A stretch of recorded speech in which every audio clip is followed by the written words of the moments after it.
Hi guys! So for today's vlog, ayan, kumakain na naman ako ng tornadoes for breakfast. So binilan tayo ni G-Style, so tig-isa kami. So ayan, talaga kasi nga nagustuhan ko tong tornadoes. So comment down below kung nakakain na kayo nito. Kasi kala ko talaga nung una spicy siya. Pero nung natikman ko, nagustuhan ko talaga siya guys. Siyempre, may dala din tayong coffee. Pero hindi ko na rin napakita dito sa video kasi nga talagang nasarapan ako dito sa tornado. So, ayan, talagang nakafocus ako dyan. So, ayan, kain na tayo. And then, kinagabihan, ayan, nagluto si G-Style ng pork chop.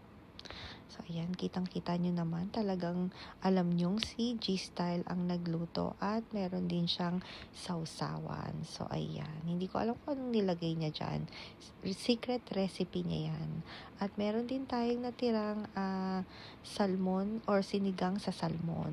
So, ayan, kain muna tayo niyan dahil nga para mainitan naman yung sikmura natin. Dahil nga lumalamig na dito sa Japan.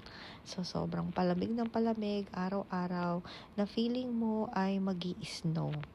Sana nga mag-snow banda dito sa amin. Kasi nga usually, nag-i-snow bandang Tokyo na. At matagal-tagal na rin akong hindi nakakita talaga ng snow.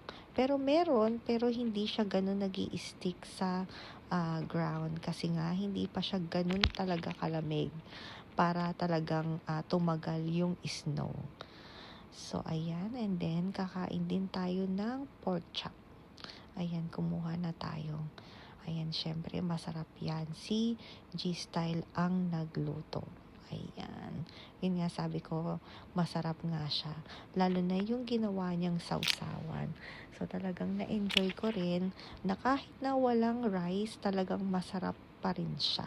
At ayan ang ating sinigang na salmon. So, ayan, comment down below kung anong paborito nyong klaseng sinigang.